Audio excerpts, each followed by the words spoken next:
Thanks for tuning in again, everybody. We're back with your favorite podcast, Luca's Tigers and Bronze, oh my.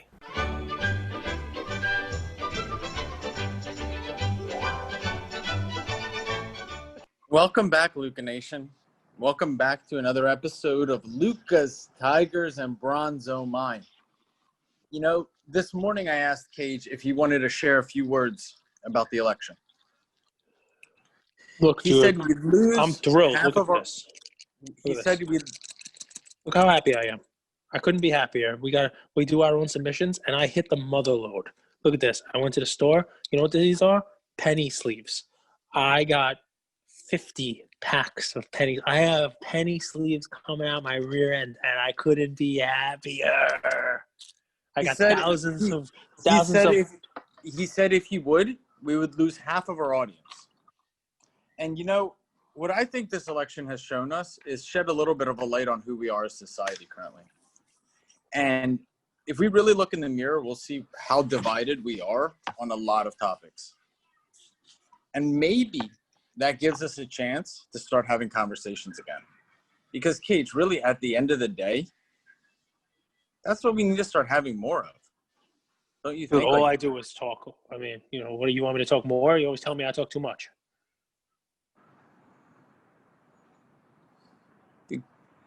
It's something he didn't like that. He's like, I'm being serious, idiot. We're trying to be serious. It's a big day for us as a country, don't you think? Not really. No, I'm over it. What difference does it make? Well, then I started thinking, you know, what are some positives that could come of this, regardless of the result? And I'll tell you something. I think it's going to be a really memorable day for us. I think it's a day we're all going to remember. Today's going to be a day that lives in infamy. Now, please, oh Yogi, tell me why. Why is today memorable? I don't mean it like that. I just meant like, you know, I think we've all gone through some stuff this year. Like, I think it's fair to say. And I think this today kind of feels like a culmination of a lot of what's going on. And regardless of who you voted for, I think it's responsible for us to chime in and speak to our community. And what I always look for, and dude, there's another way to put it. It's pretty emotional, regardless of what side of the aisle you're on. And I was trying to look for the positive. Like I think so. That's you used the word culmination, right? So culmination was the word you used, and a culmination is the highest point of something, reaching the climax. It probably, if you break that word down, anything. We haven't reached anything. Yeah, I mean, there's no answer. There's nothing. There's no highest point reached.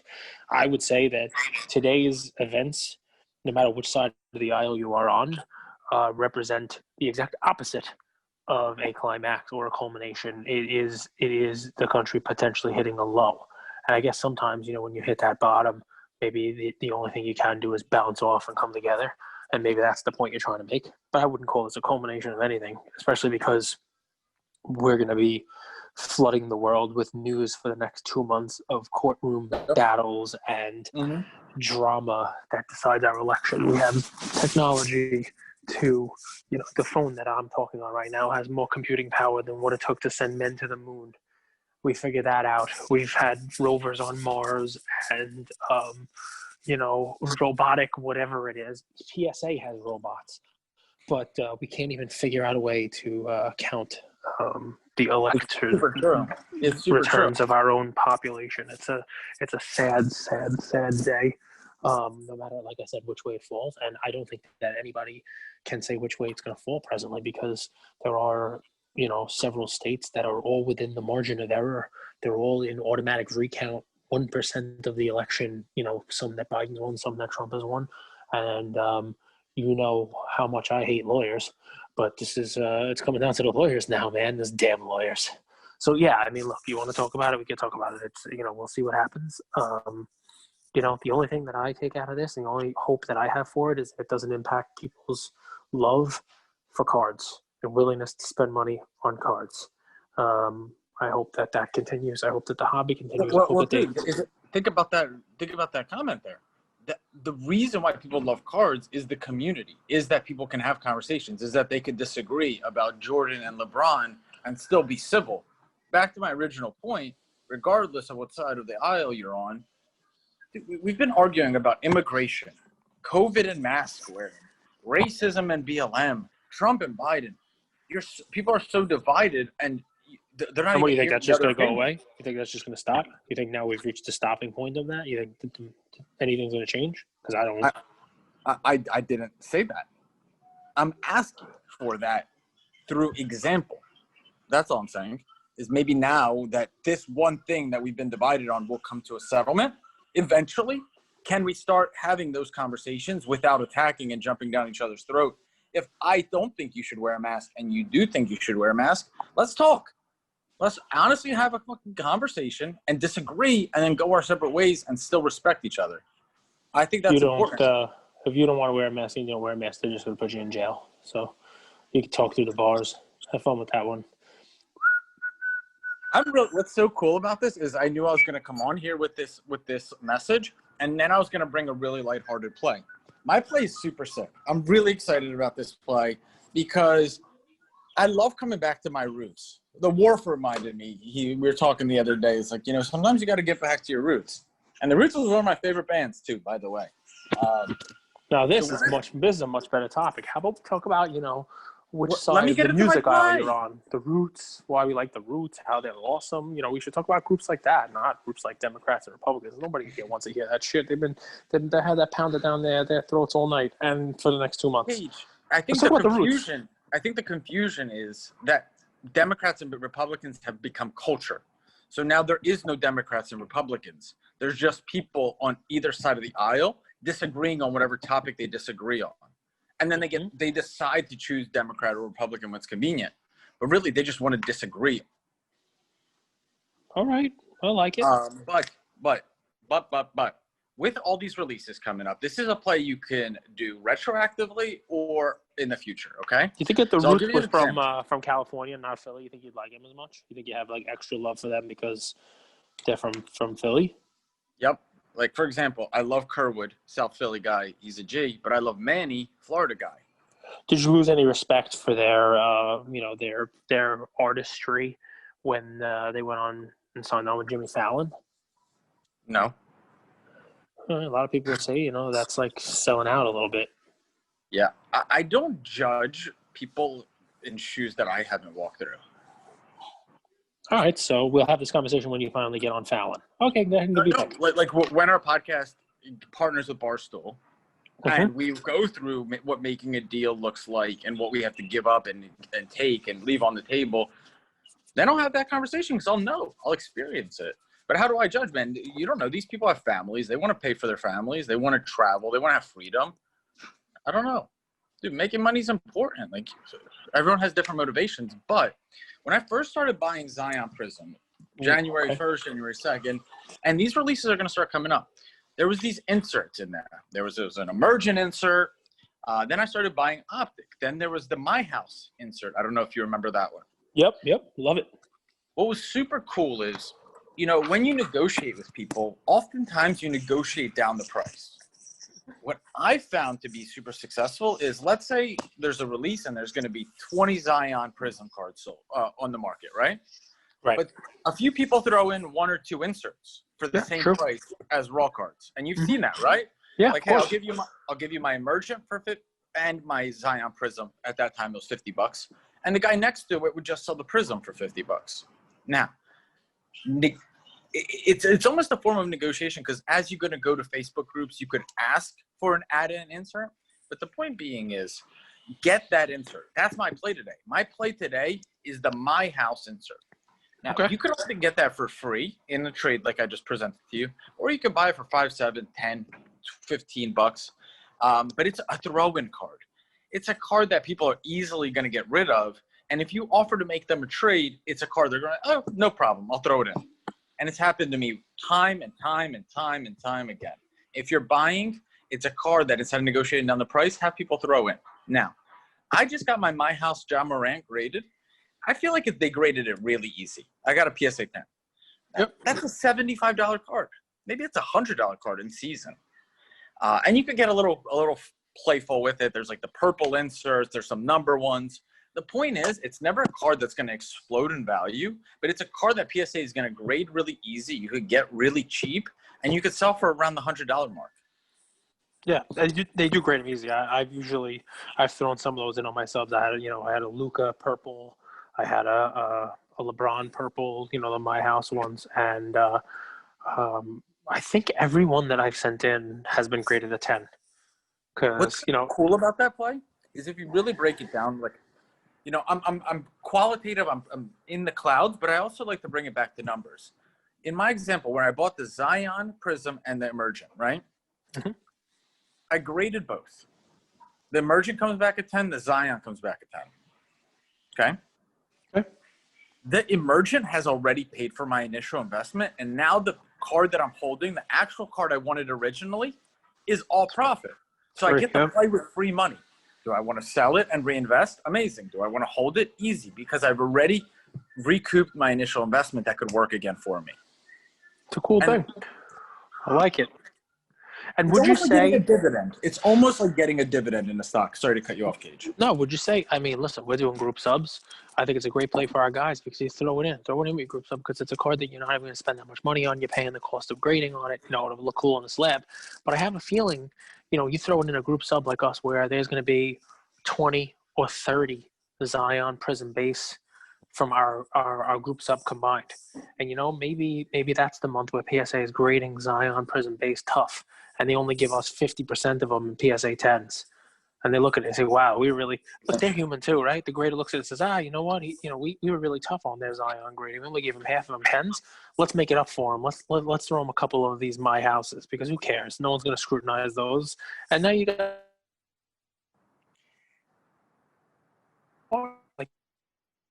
Say that last part again, Cage. you're into 15 on the slip. I mean, I like it, and you know what? You got to not forget. You got to not forget that there are humans grading these things too, right? So this is why I love this play.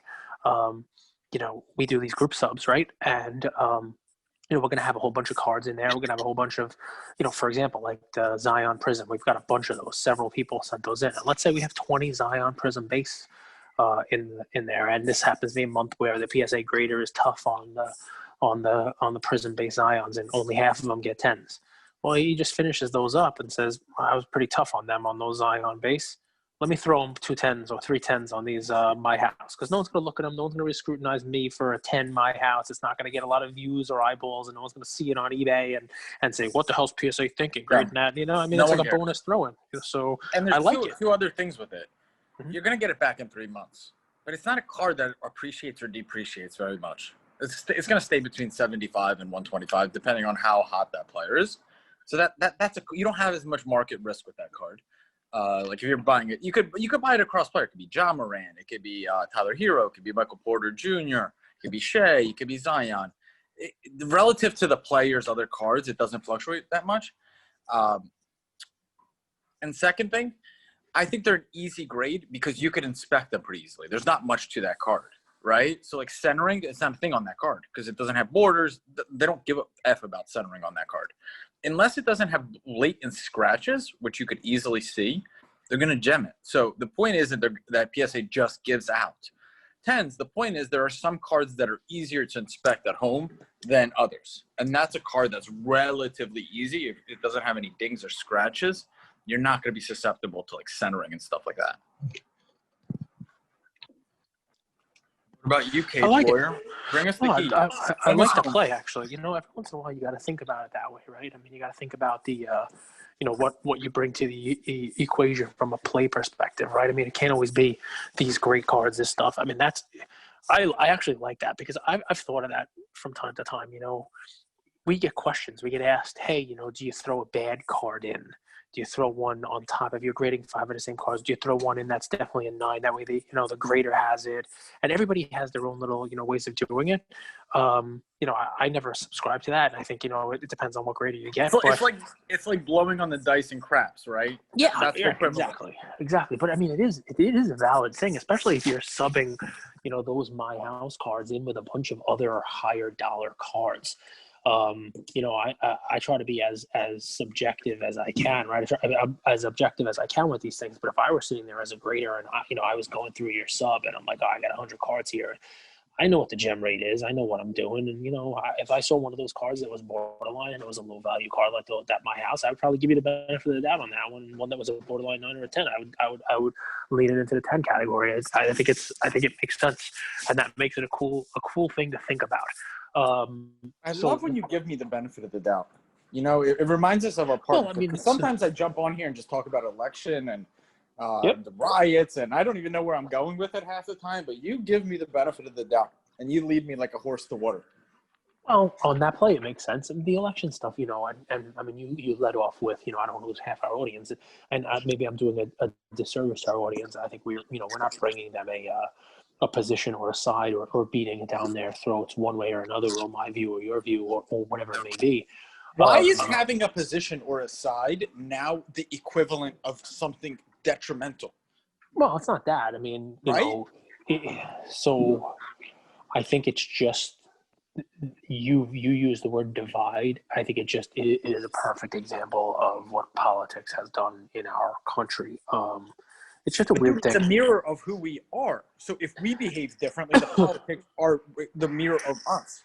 Well, listen, dude. How many times? So I mean, Philly's a different animal, but I equate it to like Mets and Yankees fans, right? So Mets and Yankees fans, we got two teams here, and you're either a Mets fan or a Yankee fan. And if the Mets happen to suck, and the Yankees are moving on into the playoffs,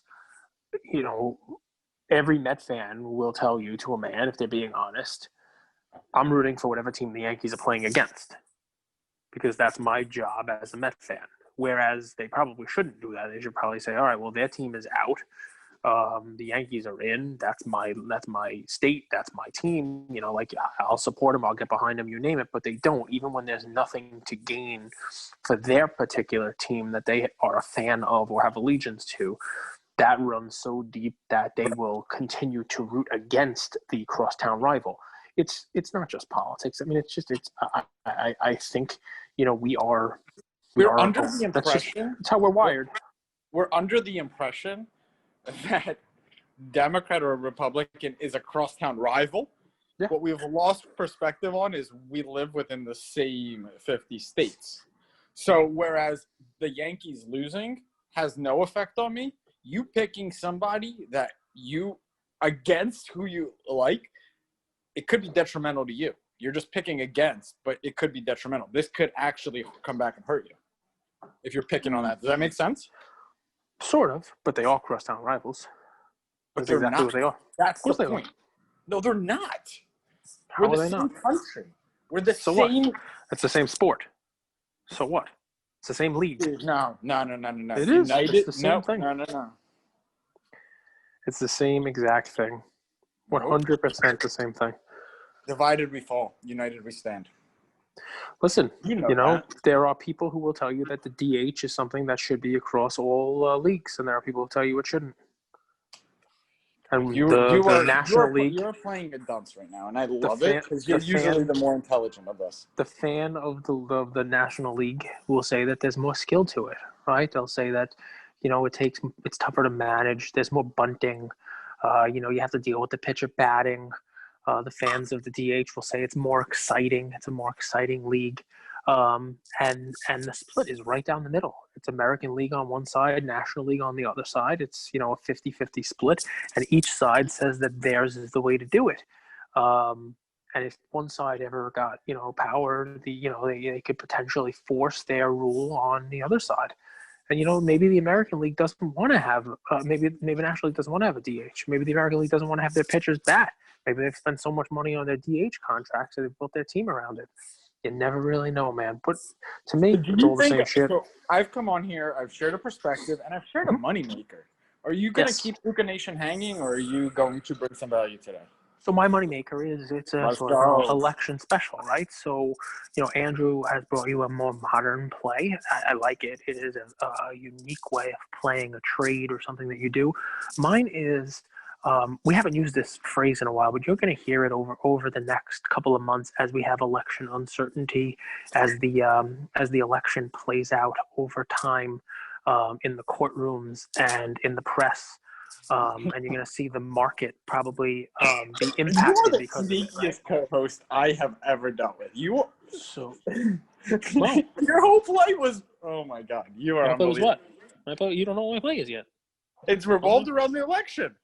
So my play here is we talked about flight to quality, right? And you're going to hear that in the markets. You're going to hear about that all over the place. You're going to hear about how people are buying gold, people are buying Bitcoin or whatever, people are buying bonds. Yeah, people are going to run away from things that are speculative, especially with uncertainty. You'll see tech stocks are going to ebb and flow depending upon who has the perceived lead. Tech stocks would do better in a Biden regime and not so much in a Trump regime. So I mean, you're going to see people try to move their money out of the uncertainty of the market. They'll move them back in when there's a decision, but they'll fly to quality. To me, in sports cards, we've talked about this, and at one point in time, I gave 3 quality plays that were out there. I gave the Barry Sanders 89 score, the Mariano Rivera Bowman.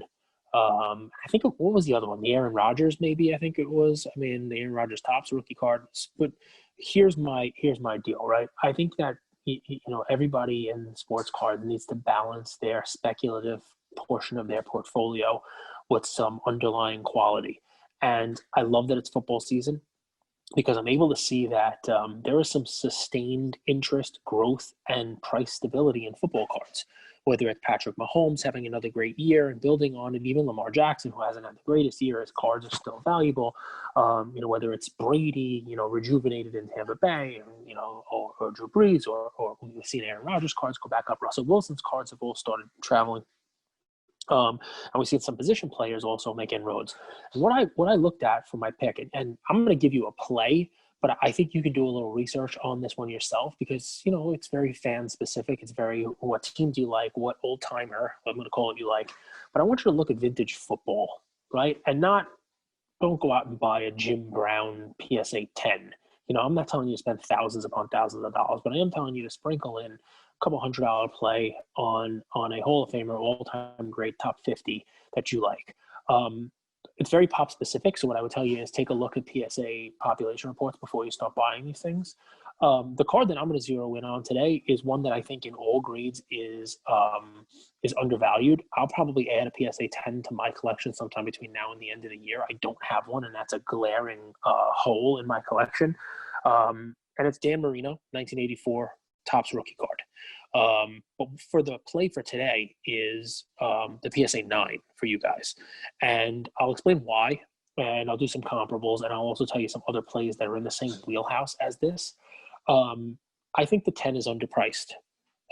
There's only 300 something of them, about the same amount as there are of Michael Jordan PSA 10s. Now, I'm going to compare it for the sake of our talk to the 1986 Topps Jerry Rice card, which there are 50 something of in PSA 10. So obviously there are more Marino 10s than there are the Rice, but the Rice card sells for about $30,000.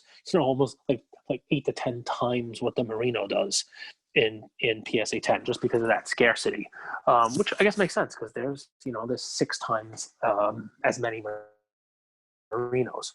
So but what I anticipate happening is as people start to see, just like they did with basketball for a while, but as people start to see Mahomes cards fly and Russell Wilson's cards fly, and people are spending $7,000 or $8,000 or $10,000 for a Patrick Mahomes PSA 10, they're going to look at a $3,000 Dan Marino PSA 10 rookie card and say, okay, that's too cheap, especially when there's 300 of them as opposed to thousands of the Mahomes one. This is an all-time great. He never won a Super Bowl. He's talked about in the same breath as Marina Montana, where, Breeze and Brady, it was, the whole kind of deal. And the PSA 9, there's there were something like 20,000 of these cards graded by PSA, and 15% of them fall in that 9 and 10 range. There's like 3,000 of them, which there's enough for people to go after and get. But it's still, compared to today's, Prism releases and, the population that are out there of the cards that we're buying now for the prices we're buying now, you can buy this card for $300 in PSA 9, $300.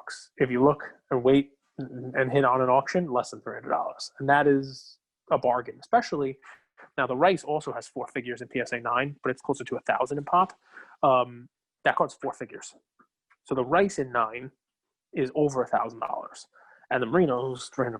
So that already tells me that yes, there's, again, the population is more, but it's one of those things where a PSA 9 Dan Marino rookie, which we're talking about now, is soon to be 30 years old for $300. I just sold the Sam Darnold card for more money than that. I mean, it's a criminal.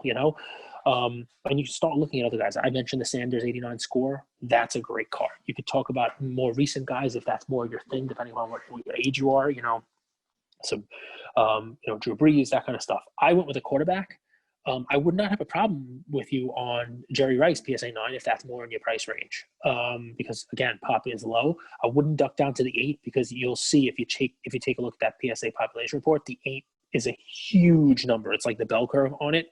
There's a lot of 8s, and you see the price drop off tremendously. It's going to be hard for that 8 to move up in price for you and actually appreciate because of the amount of cards there are. The supply is just huge. So the pop report is an important thing here. But you can go through this. John Elway's 1984 Topps card is another one in the same kind of equation there as the Merino is. If you're a position player guy, I love the Rice one. If you're a defense guy, defense is tough, but we've seen people start to appreciate those all-time greats. You can get a Lawrence Taylor rookie card. Anyway, I'm just looking at those 80s football blue chip Hall of Fame all-time greats because as I see the prices and we watched last week, there was the 2016 Select XRC Patrick Mahomes. 4 of them ended at the same time, and they all sold for over $5,000. All 4. Let me ask you a few questions. Go ahead. Yeah, go ahead. Marshall Faulk, buy? You know what? I was going to mention him, and I'm glad you did. I think he is a buy.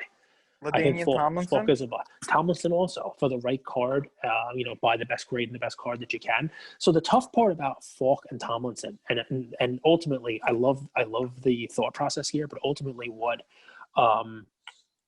why I left them out of the equation was by the time they came in, and you're talking about Faulk was 1994, I believe. Yes. 93, first pick was Drew Bledsoe. 94 out of San Diego State was Faulk. Yes. So he's an Aztec. By that time, by the mid-90s, we had already hit that boom of wax, and there are so many different potential rookies of Faulk to buy. What we're lucky about, though, is if you're going to buy Faulk, buy his SP. Because 93, 94, that was the clear-cut rookie to have, just like you'd want to buy the Derek Jeter 93 or the Alex Rodriguez 94 as Upper Deck SP. Same thing applies for football that year, the 1994 SP Marshall Faulk card. I think it's card What about one. Joe Namath? I like Namath, but Namath's got an awkward card. It's very hard to have in high grade. It's one of those jumbo size cards. But yeah, if that's your ilk, depending upon what age you are, the deal here, not only is it a quality thing, it's not something that's going to double or triple, but it's one that will appreciate over time and counterbalance any high risk stuff you have more modern in your portfolio.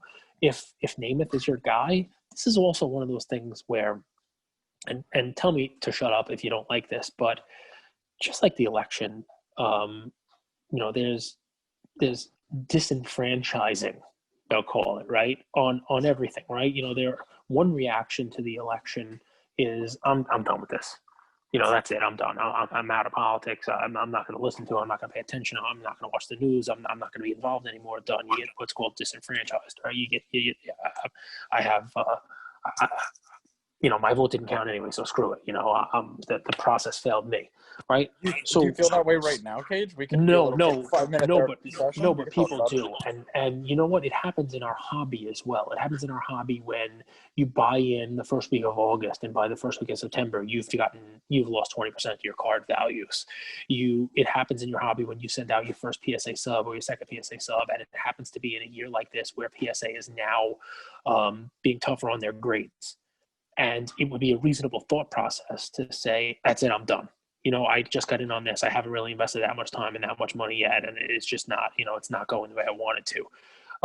This play is kind of in addition to, I think, a solid flight to quality, it's a flight to what brought you back into collecting to begin with. A lot of people came in for flips. Yep. A lot of people come in for nostalgia. A lot of people come in because they're trying to rekindle youth, a connection they had with their dad, now with their kid. Whatever brought you in, you collected something as a kid.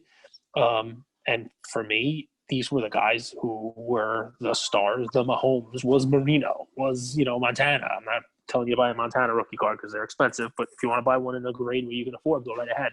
But it's a reminder of there are other ways to do this than just the most recent, newest release that just came out in PSA 10 because it's shiny and that happens to be the shiny new toy.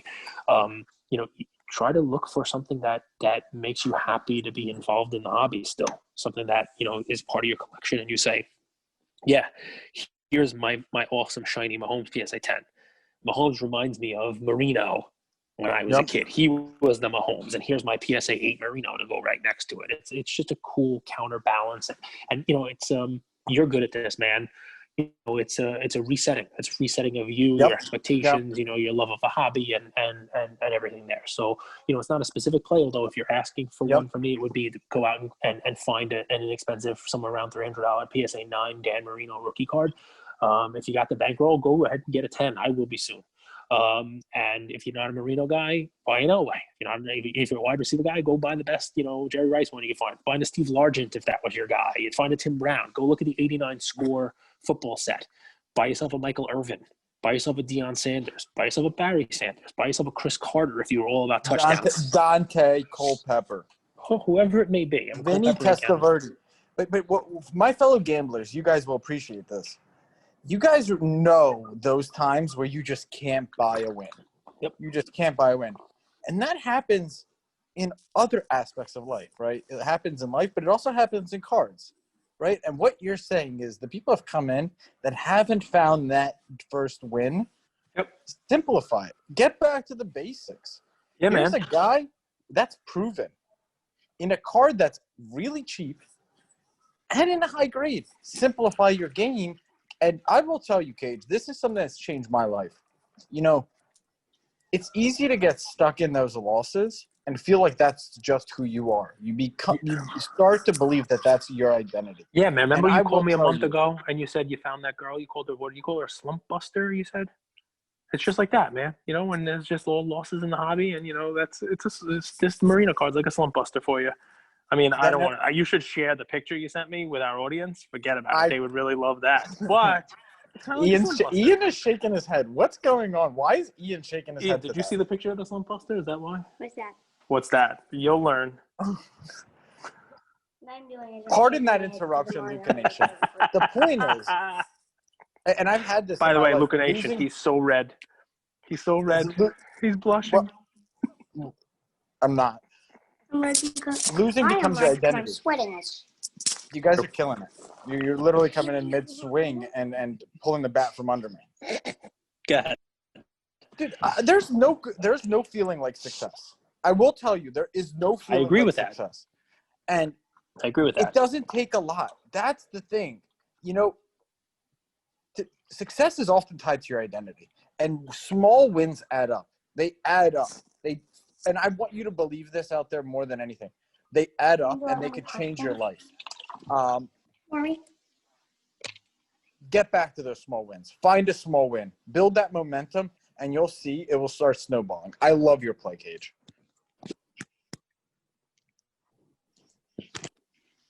It'll help create a win. And, look, we couldn't be two different plays, but it's funny because I love mine going in because they had the little election stuff and all little stuff. But I love yours because I got to tell, Luca Nation who's listening to this, and maybe if it's your first time listening, we'll be doing another sub next week. I've been looking at our guys' subs, and I'm thinking of stuff exactly like your pick. I wonder, hey, we just did 10 of these in a row. They all look good, but you know what? Here, the card after it, I'll bet you this one gets a 10. Even though if I were grading it, it might be a 9, but I bet you this one gets a 10 because you know what? Maybe some of these, it's funny to think about, and it makes sense. And sometimes those throw-ins are the ones that when you get back in PSA, they make all the difference in your sub, especially when they 10. That's a little PSA magic. By the way, just for PSA, they announced something how today. They make the difference. They make the difference between you having to sell that card you really want or holding it. Yeah. That's the difference because they recoup. They give you, we're not like not all of us are Cage. Like let's be real. Cage in our group yesterday was just flexing left and right. He was bored. And Ian, too. That was kind of weird. Well, Ian my has a better Devontae Graham, collection my than I do. Devontae's. But the point is, Ian's you collection know, is pretty good, man. we all have limited cash flow, and we all have different budgets. But the point is, we're working within one budget. And when we get those throw-ins back and they fulfill our bankroll, now let's say you're a believer in Zion and you got a 10, you don't have to go cash that Zion out. You stash it. And it gives you freedom, man. And it helped. It did all that for me. And people are so quick to part with their throw-ins. People are so quick to part with them. And if you could play the long game, because it does take 3-6 months to get back, man, I highly, highly recommend it. Cage, any final remarks? I'm with you on it because I throw those. Yeah, so the only couple quick ones that we'll throw out there are this. PSA was an announcement today of PSA.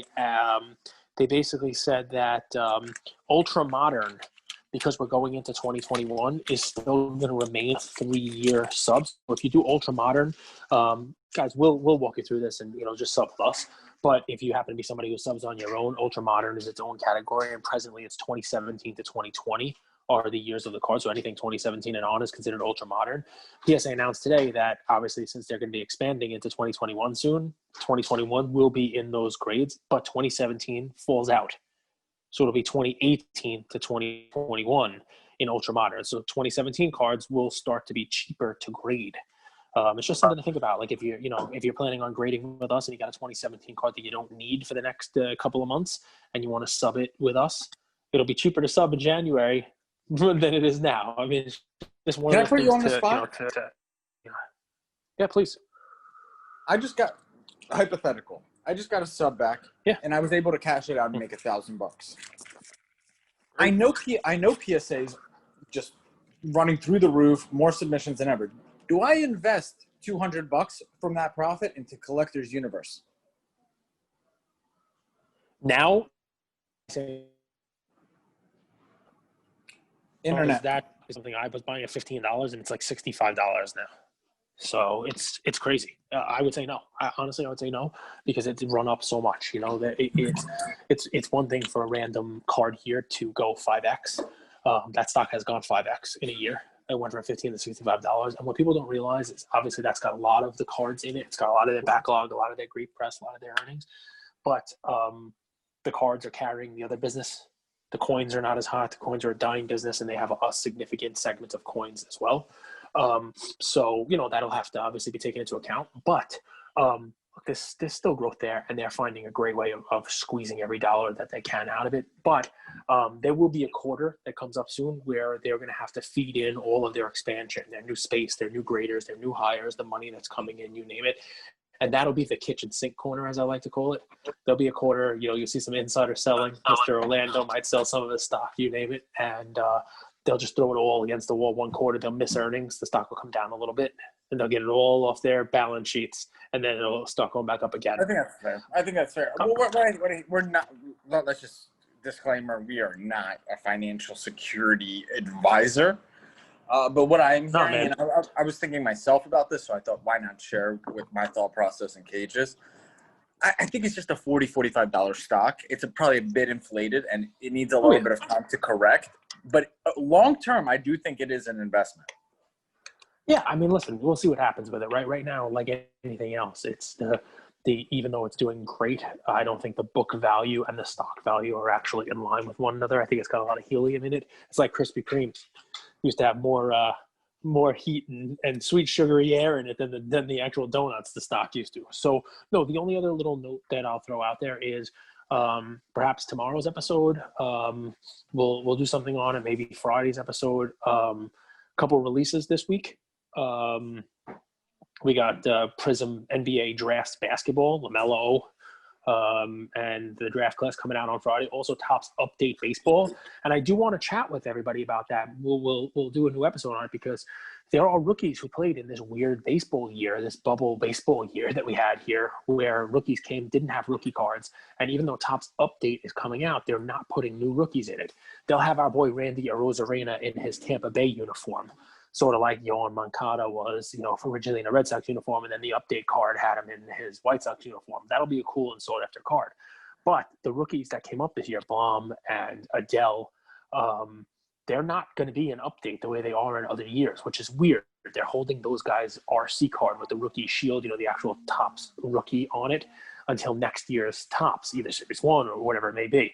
Instead, they're putting them in it. So they will have a Topps card. There's a subset, kind of like, an insert set, of prospects. And so the card's going to be, it's going to look, I forget what year it was, maybe 1991 Topps, maybe 1990 Topps, probably 90 because it's 20. So I guess a 30-year anniversary. It'll actually say top prospect, a different insignia. Adele's card is already on the internet. You can take a look at it. And it's just weird because my big question is, how's that going to impact the market that'll be the person's first Topps card. Whether it's considered their rookie card or not is an interesting discussion. Is it going to impact Adele's rookie price next year when his rookie is his, quote, second Topps card? So here's what we're going to do. Go ahead. Here's what we're going to do, Luca Nation. This Friday, our Q&A is going to be geared towards releases. Okay? So ask Cage, and we're going to make a post on this, but you could just DM us too. But it actually does help us a lot when you put it in the comments, because then during the show, I could just go scroll down and read it. Let's talk just about releases and ask Cage any of your questions. Okay, so gear up. We'll do it Friday. I'll make a post about it today or tomorrow. Beautiful. And another thing, guys, I'll let Andrew, give you kind of the behind the scenes. I had him do it yesterday. We appreciate you guys doing it as well. But, for this week, I'm remaining the cowardly lion here. Andrew is I don't know, maybe you're Toto this week. I have no idea, but we have a wizard behind the scenes kind of working on some video stuff for us, dropping some additional content, some video stuff. Another member of Luca that we were lucky to add to our band of merry folk here. I don't know, what do you want to call him? Is he like the mayor of Munchkinland? Who knows? I'll call him the wizard this week. But Andrew, tell them where to find the stuff, right? Tell them where to find the YouTube stuff, where our accounts are on Twitter and that kind of stuff. We mentioned it already on a couple episodes. We're going to try to mention it again because we just don't have the following there yet. And we're trying to let you guys find us there. And we hope to bring different content, maybe some more videos and whatnot on YouTube than you can find on our podcast. Maybe, nice mashup of some episodes combined together with our guests, you name it. So we got some great ideas. We want to make sure that you're able to find those when they're out. I love it. So two things. So just in terms of scheduling, because I think this is going to be super cool for people, right? I think we're pretty committed to 8 p.m. Eastern for the daily episodes. And then those same episodes will be available on YouTube if that's your preferred place to listen. YouTube could be found in the link tree through the link in our profile. So that's one thing. In terms of new content, more coming. I mean, you got to remember we're 100 days into this. So Cage is getting his creative juices rolling. I don't know what any of we haven't reached 4 months yet. I don't even know what the previous stuff you said was. Like Toto and Hercules and all that other stuff. But I appreciate it. Sounded like the compliment. But yeah, link is in our profile. That's our link tree. Angry, it's all of our links. It would mean the world to us if you subscribed on YouTube. We're gonna keep making a push. Only you can turn me calling you Toto into Hercules. I love it. Is it because you got your Kobe jersey on with the sleeveless? You feeling all muscly? You feeling all? You got the guns out? Did I have to pay for a ticket to this or what? My Kobe jersey is like it's just a good vibe jersey. It's like when I need a pick me up, I throw it on. Well, listen, hopefully the episode's a pick me up for everybody because, you can't watch Fox News 24 hours a day, folks, or CNN or whatever it is you have on in the background. So you need to take a break from that. Hopefully that's what we're able to provide for you. Thank you for spending some time with us on another episode of the Lucas, Tigers, and Bronze Oh My podcast. Do us a favor and subscribe. You know what? Don't just like and subscribe. Everybody does that. If you like us, tell your friends, tell your neighbors, tell your enemies, tell everybody. And we hope you got something from spending some time with us today, and we'll see you next time. Thank you.